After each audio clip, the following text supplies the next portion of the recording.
High বন্ধুরা, তো আজকে আমাদের ভিডিওটা শুধুমাত্র মুসলিম ভাই বোনদের জন্য হতে চলেছে গাইস। এত ভালো একটা ভিডিও হতে চলেছে গাইস, যেটা না দেখলে আমরা সকলেই মিস করব। প্লাস ভীষণ এক্সাইটেড অবশ্যই গাইস, কি হতে চলেছে গাইস আজকে ভিডিওটি তোমরা কেউ না দেখলে বুঝতে পারবে না। তো বলছে কবরের প্রথম রাতে আপনার সাথে যা যা হবে তা জানলে পুরো অবাক হয়ে যাবে, টোটালি অবাক হয়ে যাবে। আর এই ওয়াজটি কে করেছে গাইস? আমাদের মিজানুর রহমান আজহারি। মানে আজহারির গলাতে এই ওয়াজটি মানে সবাই শুনতে পারবে, তাহলে তোমরা বুঝতে পারবে যে কি হতে চলেছে আজকের ভিডিওতে। বলেইছে কিন্তু যে অবাক হবে, তার মানে কি ভিডিওটা যদি আমরা না দেখি গাইস অনেক মিস করবে তোমরা। মানে এতটা ভিডিও কিন্তু আমাদের প্রথম থেকে লাস্ট পর্যন্ত দেখতে হবে, না দেখলে কি হবে অনেকটা মিস করবে গাইস। অনেক কিছু তোমরা জানতে পারবে না যে কি হতে চলেছে গাইস আজকের ভিডিওটি। একদম। তো চলো আমাদের মেইন ভিডিও করে ডেসক্রিপশনে চলে আসবে, প্লিজ গাইস তোমরা চেক আউট করে নিও গাইস। তো চলো গাইস, আজকে কোনো বেশি কথা আমরা বলতেই চাই না। মানে এত সুন্দর একটা ভিডিও গাইস, না দেখলে অবশ্যই গাইস না দেখলে আমরা অনেকটা মিস করব। তো তার জন্য গাইস, তো চলো গাইস বেশি কথা না বলে আজকের ভিডিওটি শুরু করা যাক। এই সূরা যারা তেলাওয়াত করবে তাদের কবরের আযাব হবে না। কবরে যাওয়া লাগবে কি লাগবে না? যাওয়া লাগবে না। কার কার হাত তোলেন? একজনও নাই, সবাই কবরে যাবেন। একদিন মাটির ভেতরে হবে ঘরে মন আমার, কেন বান্ধ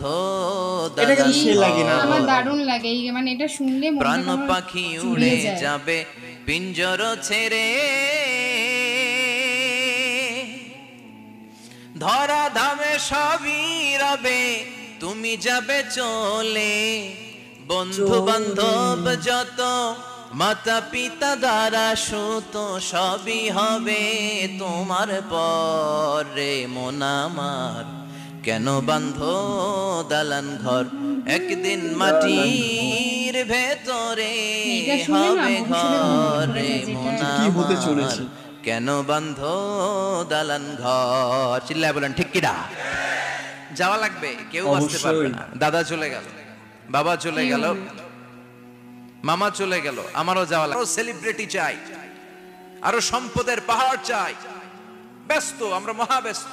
এত ব্যস্ততা কিসের? স্টপ, থামেন, অনেক হয়েছে, আন না, বসেন, একটু ভাবেন। দাদা চলে গেল, বাবা চলে গেল, মামা চলে গেল, আমাকেও চলে যেতে হবে। মাঝে মাঝে কবরস্থানে যাবেন, যে একটু দেখবেন এই কবরস্থানে শিশুরা শুয়ে আছে, কিশোররা শুয়ে আছে, আপনার মতো তাগড়া যুবকরা শুয়ে আছে, ওদেরও রক্ত গরম ছিল আপনার মতো। আজ ওরা নাই, সব শেষ, আপনাকেও যেতে হবে। এই কবরে আমাদেরকে যেতে হবেই। কবরের প্রশ্নের উত্তর দিতে হবে। চিল্লায় বলেন ঠিক কিনা? কবরে প্রথম প্রশ্ন করা হবে, মার রব্বুক, তোমার রবের নাম কি? আমাদের রব কে? ওমা দীনুক, তোমার ধর্মের নাম কি? আমাদের ধর্মের নাম কি? বিশ্বনবীর চেহারা দেখিয়ে বলা হবে এই লোকটাকে তুমি চিনো কিনা? চিনি না আমরা? চাঁদের চেয়ে সুন্দর তুমি, নবী আমার কমলিহিওয়ালা, দু জাহানের বাদশা তুমি, প্যারা নবী সাল্লাল্লাহু আলা, দু জাহানের বাদশা তুমি, প্যারা নবী সাল্লাল্লাহু আলা, চাঁদের চেয়ে সুন্দর তুমি, নবী আমার কমলিহিওয়ালা। সুবহানাল্লাহ পড়ে। আমাদেরকে জিজ্ঞেস করা হবে রবকে, বলবো আল্লাহ। ধর্ম কি? বলবো ইসলাম। এই লোকটারে চিনো নাকি? আমরা বলবো চিনি, আমাদের প্রাণের নবী মুহাম্মদ সাল্লাল্লাহু। তিনটা প্রশ্নের উত্তর করতে পারলে এডিশনাল আরেকটা প্রশ্ন, ওমা ইলমুক। এই তিনটা প্রশ্নের উত্তর জানলা কেমনে? নকল করছো নাকি? বাংলাদেশে নকল আছে না নাই? কোথায় নকল করে? হ্যাঁ, কিছু লিজেন্ড আছে দেখি, একেবারে জামার ভিতরে নকল, টুপির ভিতরে নকল, স্কেলের ভিতরে নকল, মৌজার ভিতরেও নকল আছে না নাই? কথা বলেন। ফেরেশতারা বলবে তুমি তিনটা প্রশ্নের উত্তর করলে কি করে? আপনাকে বলতে হবে আমি কোরআন থেকে শিখেছি, আমি হাদিস থেকে জেনেছি। চিল্লায় বলেন ঠিক কিনা? তখন ফেরেশতারা বলবে আহলান ওয়া সাহলান, মারহাবান, কংগ্রাচুলেশন, তুমি উত্তর করতে পেরেছো। ইফসাহু লাহু কবরুহু 70 যিরান, আপনার কবরটারে 70 হাত লম্বা বানিয়ে দেয়া হবে। ইফতাহু লাহু বাবুন ইলাল জান্নাহ, জান্নাতের দিকে দরজা করে দেয়া হবে। ইউলবাসু মিন লিবাসিল জান্নাহ, জান্নাতের পোশাক পরিয়ে দেয়া হবে। আর বলা হবে নাম কানাউমিল আরুস, বাসর রাতে কনেকে নিয়ে বর যেমনি শান্তির ঘুম আরামের ঘুম দেয়, তুমিও ঘুম দাও, ঘুমাও। You should get some sleep now, you are very tired man. ঘুমাও, অনেক হয়েছে, ঘুমাও। তোমার এই ঘুম কেউ ভাঙাবে না ইসরাফিলের সিঙ্গার ফুৎকার ছাড়া। আল্লাহ লম্বা ঘুম যেন দিতে পারি তৌফিক দাও। আর যারা ইসলাম বিরোধী, কোরআন বিরোধী, বিশ্বনবী বিরোধী, তাদেরকেও প্রশ্ন করা হবে তোর রব কে? মার রব্বুক? সে বলবে লা আদরি, আমি কিছু জানি না, আমি মাফ চাই, দোয়াও চাই। কথা কন, জানি না, আমি কিছুই মনে করতে পারছি না, আমি কিছু জানি না, আমার ধর্ম নাই, কর্ম নাই, আমার ধর্ম যার যার, উৎসব সবার, আমার কোনো ধর্ম নাই, আমার কোনো নামাজ রোজা নাই, আমার কোনো রব নাই। দ্বিতীয় প্রশ্ন, ওমা দীনুক, তোর ধর্মের নাম কি?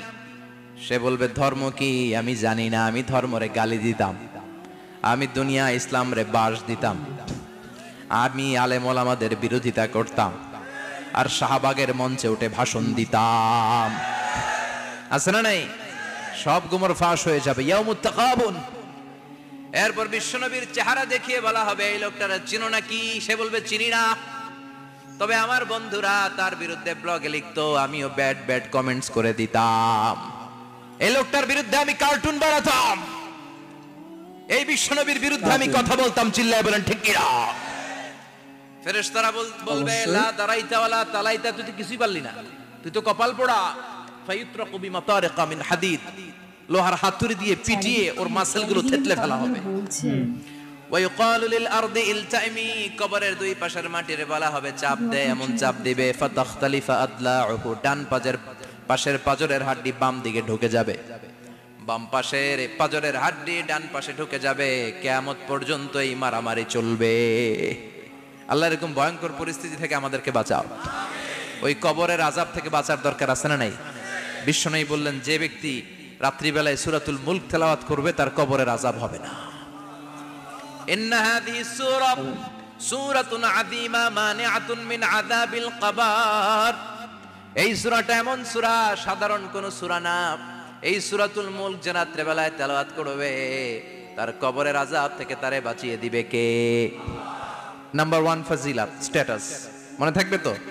2 নাম্বার স্ট্যাটাস শাফাআত লি সাহিবিহা, এই সূরাটা, এই সূরার তেলাওয়াতকারীর জন্য কিয়ামতের দিন সুপারিশ করবে, কোরআন সুপারিশ করবে। চারটেখানি কথা না, কোরআন যদি আপনার বিরুদ্ধে দাঁড়ায় আপনার জান্নাত ক্যান্সেল, আর কোরআন যদি আপনার ব্যাপারে আল্লাহর কাছে রেকমেন্ডেশন করে জান্নাত আপনার জন্য ওয়াজিব করে দিবে কে?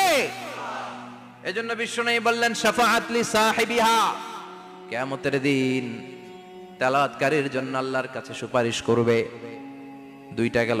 3 নাম্বার বিশ্বনবী বললেন খাসামাত আন সাহিবিহা, এই সূরাটা কিয়ামতের দিন এই সূরার তেলাওয়াতকারীর পক্ষ নিয়ে আল্লাহর সাথে ঝগড়া করা শুরু করে দিবে, আল্লাহর সাথে ডিবেট করবে, ঝগড়া করবে, যতক্ষণ না হাত্তা আদখালাহুল্লাহুল জান্নাহ। হাদিসের টেক্সট হচ্ছে যে যতক্ষণ না আল্লাহ তাআলা তাকে জান্নাতে না ঢুকায় ততক্ষণ ওই সূরার তেলাওয়াতকারীর পক্ষ নিয়ে আল্লাহর সাথে বিতর্ক, ঝগড়া, তর্ক চলতেই থাকবে। সুবহানাল্লাহ, আরো আস্তে বলেন। আবার বিশ্বনবী বললেন মান ক্বারা বিহা ফি লাইলাতিন ফাকাদ আকসারা ওয়া আতওয়াবা, রাত্রিবেলা এই সূরাটা যে তেলাওয়াত করবে পুরো রাত্রিটারে বরকতময় করে দিবে কে? এজন্য বিশ্বনবী আবদার করে, আবেদন করে আমাদের কাছে বলে গিয়েছেন, আমি চাই আমার প্রতিটা উম্মতের হৃদয়ে এই সূরাটা গাঁথা থাক, আমি চাই আমার প্রতিটা উম্মতের সিনার ভিতরে এই সূরার 30টা আয়াত গ্রথিত করা থাক। সুবহানাল্লাহ পড়েন। মাত্র 30টা আয়াত মুখস্থ করতে রাজি আছেন? 1 মাসে কয়দিন? অবশ্যই প্রতিদিন একটা করে আয়াত মুখস্থ করলে সূরা মুখস্থ করতে লাগবে কয়দিন? হ্যাঁ, হোমওয়ার্ক, এটা আপনাদের বাড়ির কাজ। যেহেতু ক্লাসে হোমওয়ার্ক দেওয়া যায় না, আরবিতে বলে আল ওয়াজিব আল মানজিলি। আমি গতানুগতিক তাফসির করি না, আমি সমাজের খুঁতগুলো ধরে ধরে ডিসকাশনের মতো আমি করি, বিভিন্ন জেলায় যে ওখানকার ইয়াংদের সাথেও বসি, কথা বলি, এটাই আমার তাফসির, এটাই কোরআনের এক্সপ্লেনেশন এন্ড ইন্টারপ্রিটেশন, এতেই মানুষ উপকৃত হয় বেশি। চিল্লা এখন ঠিক কিনা? এটা আপনাদের বাড়ির কাজ, মাইথার দিয়া বাসীদের বাড়ির কাজ। হায়াতে আল্লাহ বাঁচায় রাখলে আবার কখনো দেখা হলে জিজ্ঞেস করবো যে মুলক মুখস্থ হয়েছে কিনা। কে কে মুখস্থ করবেন না হাত তোলেন। সবাই করবেন। এবার কে কে মুখস্থ করবেন হাত তুলে আমার না আল্লাহর দেখান। আল্লাহ তুমি কবুল করো। আরো জোরে পড়েন আমিন। হাত নামান। এই সূরাটা it's an eye opener for you, এটা আপনার চোখ খুলে দিবে। এই সূরাটা আপনার চোখকে খুলে দিবে, আপনার ঘুমন্ত বিবেককে জাগিয়ে তুলবে। স্রষ্টার ব্যাপারে আপনার যদি কোনো সাসপিশন থাকে, সন্দেহ থাকে, এই সন্দেহের পাহাড়কে ভেঙে এই সূরা চুরমার করে দিবে। চিল্লায় বলেন সুবহানাল্লাহ। আল্লাহ ডেকে বলে, গোলাম, কিছু কিছু নাস্তিক আছে আমারে খুঁজে পায় না, এরকম কপাল পোড়া নাদান নাস্তিক বাংলার জমিনেও আছে না নেই? এরা বলে আনসিন ইজ নাথিং, যেটা দেখা যায় না ওটা মানি না, বলে না? Do you see the air in the atmosphere? বাতাসে, বায়ুমণ্ডলে যে বাতাস ঘুরে বেড়ায়, এটাকে তুমি দেখো তো মানো কেন? Why do you believe on that? Why do you believe on air? বাতাস বিশ্বাস করস কেন? কপাল পোড়া নাস্তিকরা বাতাস মানে না, কথা কন। Do you see the bad headache someone feel in his head and he's shouting? মাথার ব্যথায়, মাইগ্রেনের পেইনে যখন কেউ চিৎকার করে, তার মাথার ব্যথা দেখা যায়? আমার এখন প্রচন্ড মাথা ব্যথা যদি হয়, আপনারা দেখতে পাচ্ছেন তো, নাস্তিকরা কি মাইগ্রেনের পেইন বিশ্বাস করে না? মাথা ব্যথা বিশ্বাস করে কি করে না? বাতাস বিশ্বাস করে কি করে না? কয় আনসিন ইজ নাথিং, যেটা দেখি না ওটা বিশ্বাস করি না, কপাল পোড়া। আল্লাহ ডেকে বলে, গোলাম, আমার সৃষ্টির দিকে তাকা, আকাশের দিকে তাকা, বাতাসের দিকে তাকা, সাগরের দিকে তাকা। সাগরের মধ্যে আমি আল্লাহ আছি না নাই? বিশাল বড় বড় পাহাড়ের দিকে তাকা, ঝর্ণার দিকে তাকা, ঝর্ণার মধ্যে আমি আছি না নাই? ঝর্ণা ঝর্ণা ঝর্ণা রে, বলনা বলনা বলনা রে, কার বিরহে পাগল পাড়া তুই, কার মিলনে ফুল ফসলে ভরা রে তোর দুকুল বই, কার মিলনে, কার মিলনে ফুল ফসলে ভরা রে তোর দুকুল বই। ঝর্ণা ঝর্ণা ঝর্ণা রে, বলনা বলনা বলনা রে, কার বিরহে পাগল পাড়া তুই। সুবহানাল্লাহ পড়ে। ঝর্ণার দিকে তাকাও, সাগরের দিকে নজর করে দেখো, বিশাল পাহাড়ের দিকে নজর করে তাকাও, ওই পাহাড়ের মধ্যে আল্লাহরে খোঁজে পাবা। চিল্লায় বলেন ঠিক কিনা? সেদিন ইমাম আবু হানিফার হাতে হাত রেখে শাহাদা বাক্য পাঠ করেছে। সুবহানাল্লাহ পড়েন। ঝিনুকের ভেতর লুকিয়ে থাকে যেমন মতি, ঝিনুকের ভেতর লুকিয়ে থাকে যেমন মতি, কালমা শাহাদাতে আছে আল্লাহর জ্যোতি, কালমা শাহাদাতে আছে আল্লাহর জ্যোতি। সুবহানাল্লাহ পড়েন। এই জ্যোতি যার হৃদয়ে একবার টাচ করে, তার জন্য জান্নাতকে খুলে দেয় কে? এজন্য এই সূরা পড়লে নাস্তিকরা নাস্তিক থাকবে না। নাস্তিকদের জন্য এখানে আল্লাহ মেডিসিন দিয়েছেন, কিছু ডোজ দিয়েছেন। আলহামদুলিল্লাহ পড়েন। এই সূরা থেকে আমরা কিছু সময় কথা শুনবো। শুনতে রাজি আছেন তো? সূরার নাম চিল্লায় বলেন কি নাম? মুলক। মুলক মানে কি? মুলক মানে রাজত্ব, মুলক মানে ক্ষমতা, মুলক মানে পাওয়ার, মুলক মানে কিংডম, মুলক মানে সভরেন্টি। সুবহানাল্লাহ পড়েন। রব্বুল আলামিন বলেন, তাবারাকাল্লাযী বিয়াদিহিল মুলকু ওয়া হুয়া আলা কুল্লি শাইইন কাদির। সুমহান সেই সত্তা যার হাতে ক্ষমতা, আর তিনি সব বিষয়ে ক্ষমতাশীল। সুবহানাল্লাহ। তাবারাকাল্লাযী বিয়াদিহিল মুলক, মহামহিম সে সত্তা, সুমহান সে সত্তা, বিয়াদিহিল মুলকু, যার হাতে ক্ষমতা। ক্ষমতা কার হাতে? চিৎকার করে বলতে হবে, কার হাতে? নাকি আমাদের হাতে? না সরকারের হাতে, পুলিশের হাতে, র্যাবের হাতে, মাশরাফির হাতে, হিরো আলমের হাতে? ক্ষমতা কার হাতে? ক্ষমতা শুধুমাত্র একজনের হাতে। চিল্লায় বলেন তিনি কে? আল্লাহর হাতে ক্ষমতা, আর তিনি হচ্ছেন সকল ক্ষমতার উৎস, centre of the all powers. সব ক্ষমতার উৎস কে? নাকি জনগণ? আমরা কিন্তু এটাই শিখি, এদেশে আমাদেরকে রাষ্ট্রীয়ভাবে শেখানো হয়, এটা রাষ্ট্রীয় কুফরি। সকল ক্ষমতার উৎস জনগণ নয়, সকল ক্ষমতার উৎস কে? উনি ক্ষমতার উৎস, তিনি ক্ষমতাশীল, মহা ক্ষমতাধর, তার ক্ষমতার সাথে কারো তুলনা হয় না। আমাদের কি ক্ষমতা আছে? কথা বলেন। বল্লা পোকার কামড় খাইছেন? হ্যাঁ, মৌমাছি কামড়াইছে? মৌমাছি কামড়াইলে চিল্লাচিল্লি শুরু করে, তো কি ক্ষমতা আছে আপনার? বল্লা কামড় মেয়েরা দেয়, ওটা ধরে যে মার মইটাও পারি না। কুত্তায় কামড়াইলে আমরা কুত্তারে কামড়াইতেও পারি না। কথা বলেন। আমরা নাকি ক্ষমতার মালিক। পিছন থেকে কেউ যদি বলে হুজুর সাহেব, মৌমাছির ঘটনা কিন্তু সত্যি খুবই ভালো একটা ঘটনা, ভিডিওটা আমরা করবো খুবই তাড়াতাড়ি। মজা করে বলছি, এতই ভয় পাইছি। আসলে যদি ফস করে আসতো সব দৌড়। স্লোগান দেওয়ার বেলায় লিল্লাহে তাকবীর, আল্লাহু আকবার, আমার ভাই তোমার ভাই, কাপায় ফেলামো নামায় ফেলামো। কথা বলেন। আর যদি পেছন থেকে কেউ আওয়াজ করে বলে সাপ, দৌড়। আপনারা কি দৌড় দিবেন? আমরা এদিক দিয়ে দৌড় দিব। কথা কন। চাচা আপন প্রাণ জীবন বাঁচানোর জন্য ভয়ে পাগল। সাপ লাগবে না, ভাও ব্যাং চিনেন? মাইথার দিয়ে নাই বোধহয়। আছে আছে, কি করে? খালি লাফায়। 10টা ভাও ব্যাং যদি ছেড়ে দেওয়া হয় স্টেজে 2টা আর বাকি 8টা এদিকে, ভাও ব্যাং আর কি লাভ দিবে?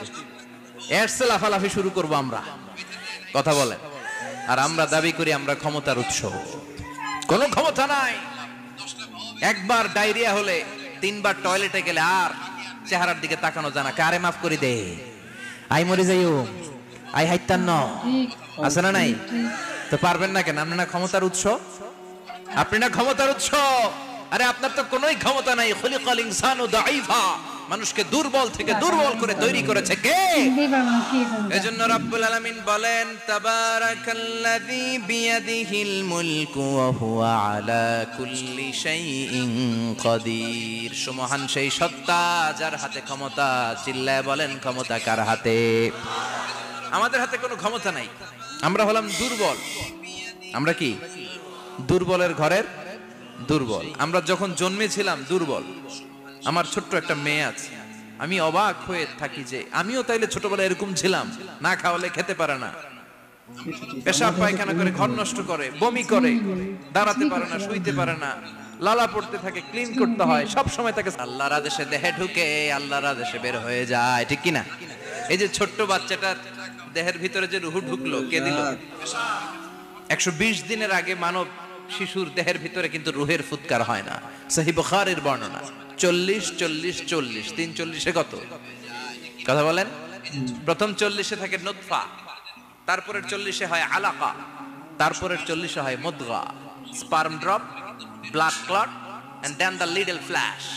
ছোট্ট নাপাক পানি ছিলাম, শুক্রাণু ছিলাম আমরা। কি ছিলাম?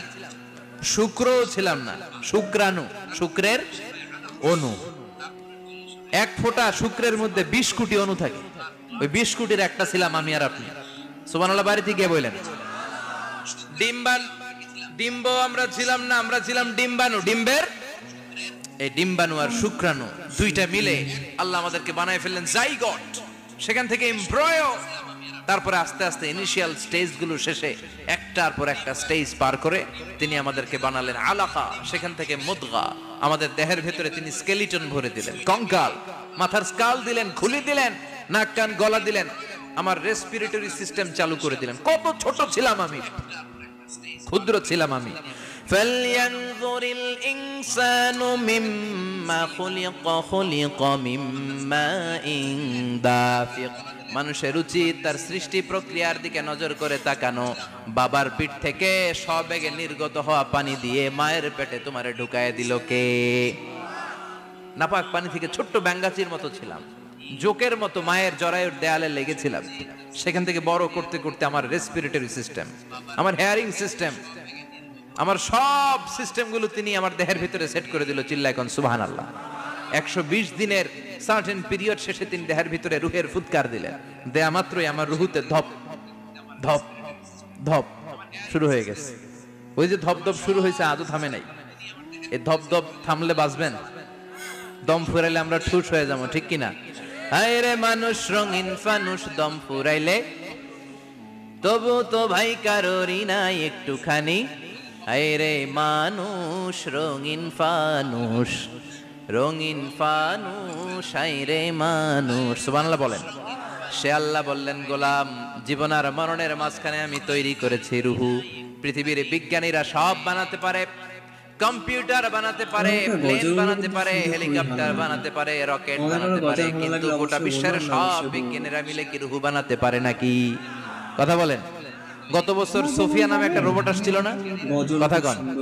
ওটা মাথা উঁচু করে নিচু করে কথা বলতে চায়, মানুষের মতো হতে চায়। আসলে কি মানুষ? ওটার মধ্যে কি রুহু আছে? রুহু বানাইতে পারবে কেউ? এই রুহু নিয়ে যে কত গবেষণা, মুমূর্ষ রোগীদের উপর গবেষণা চালিয়েছে অনেক। বুলেট প্রুফ গ্লাসের ভিতরে মুমূর্ষ রোগীকে রেখে রেখে তারা চেক করতে চেয়েছে আমেরিকান বিজ্ঞানীরা যে রুহু কোন দিক দিয়ে বের হয়। তারা ওজন করে দেখে মানুষ মরে গেলে কোন লাশের ওজন বেড়ে যায়, কোন লাশের ওজন কমে যায়। যেটাতে কমে গেছে 2-1 কেজি কমে যায়, তার অবাক। কিরা আগে ছিল 80 কেজি, এখন হইছে 78 কেজি, তার মানে 2 কেজি না, এটাই রুহু। এটাই কি? এটা হচ্ছে গবেষণার ধাপ। অনেকগুলো মডিউল তারা আনে, অনেক মুমূর্ষ রোগীকে গ্লাস ফিটিং করা, ইন্টেনসিভ কেয়ারে রেখে তারা অবজার্ভ করে, আর অক্সিজেন মাস্ক খুলে দিয়ে তারা দেখে যে লোকটা ছটফট করে কিভাবে মরে। মরার আগে ওজন মাপ ছিল 80 কেজি, মরে গেছে পরে আবার ওজন দিয়ে দেখে 78 কেজি। কমছে কয় কেজি? বিজ্ঞানে কয় পাইছি। সবাই কয় কি পাইছো? কয় রুহু। কই পাইলেন? কয় আগে 80 এখন 78, 2 কেজি। রুহুর ওজন কয় কেজি? তো বিজ্ঞানীদের সিস্টেম হচ্ছে যে কোনো একটা বিষয়ের উপর গবেষণা চালালে তারা পূর্ণাঙ্গ ডিসিশনে পৌঁছতে পারে না। They couldn't jump to the final conclusion just on one module, based on one module, they can't do ইট।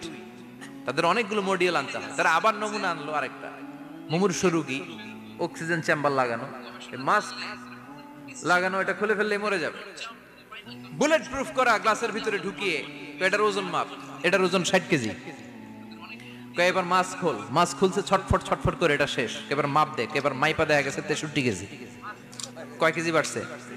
এক একটার এক এক সিস্টেম হইতেছে, কোনোটা কমে, কোনোটা বাড়ে, কোনোটা কিচ্ছু হয় না।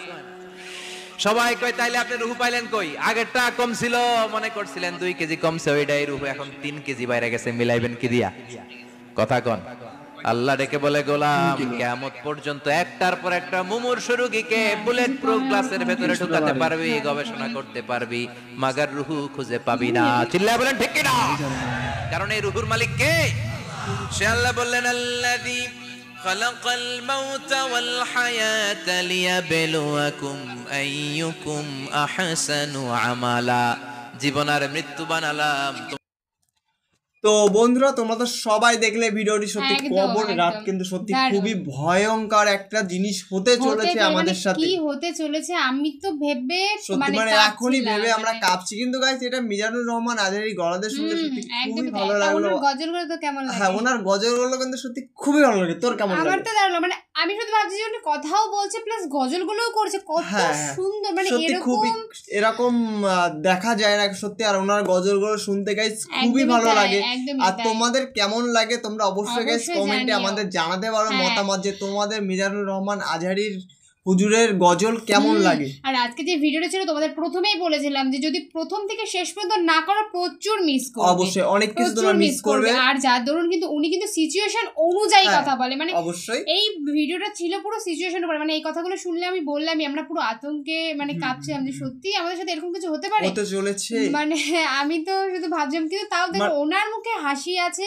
তো আমরা একটা কথাই ভাবলাম যে আমাদের মুখে অবশ্যই হাসি নিয়ে রাখতে হবে, হাসি রেখে তোমাদের সাথে সবকিছু বলতে হবে। তো হাসি খুশি সবসময় থাকতে হবে গাইস, কেন একটা মানুষের লাইফে কখন কি হবে গাইস আমরা কিন্তু কেউ কিচ্ছু জানি না। মানে কেউ বলতে গেলে মানে কি হতে চলে দেখাইছে আমরা কিছুই জানি না। ওই মানে আমি কোন একটা গজলে মানে কোন একটা ভিডিওতে দেখেছিলাম, বলছিল যে নিঃশ্বাসে বিশ্বাস নেই, মানে আমি নিঃশ্বাসে বিশ্বাস নেই, হ্যাঁ থাকতে পারি আবার নাও থাকতে পারি গাইস, কোনো গ্যারান্টি নেই গাইস, একটা মানুষের বলতে গেলে কোনো গ্যারান্টি নেই। তো সবসময় হাসি খুশি থাকতে হবে, ভালোভাবে থাকতে হবে। তো বন্ধুরা, যদি তোমরা আমাদের এই ভিডিওটা খুব খুব খুব পছন্দ করো তো অবশ্যই জানিও। আর এরকম ভিডিও, ইসলামিক ভিডিও, বিশেষ করে যদি ইসলামিক ভিডিও তোমরা প্রচুর দেখতে চাও তবে অবশ্যই গাইস আমাদের চ্যানেলটাকে সাবস্ক্রাইব করে রাখো গাইস। সাবস্ক্রাইব করে রাখলে আমাদের চ্যানেলে নতুন নতুন ভিডিও আসার সঙ্গে সঙ্গে তোমরা ভিডিওগুলো সবার আগে দেখতে পারবে গাইস। একদমই। তো চলো আমাদের পরের ভিডিও শুধুমাত্র তোমাদের কমেন্টের উপর ভিত্তি করে কিন্তু পরের ভিডিও আসবে। অবশ্যই গাইস তোমরা কমেন্ট করো গাইস, পরবর্তী ভিডিও তোমাদের মনের মতন ভিডিও হতে চলেছে। তো প্লিজ গাইস তোমরা কমেন্ট করো নেক্সট তোমরা কি ধরনের ভিডিও দেখতে চাও গাইস। একদমই তাই, পরের ভিডিও তোমাদের উপর ডিপেন্ড করে আসবে। অবশ্যই গাইস তাড়াতাড়ি করতে হবে, তো তাড়াতাড়ি প্লিজ কমেন্ট করো। তো চলো গাইস, কোনো বেশি কোনো কথা বলতেই চাই না, তো আজকের মতন এখানেই টাটা।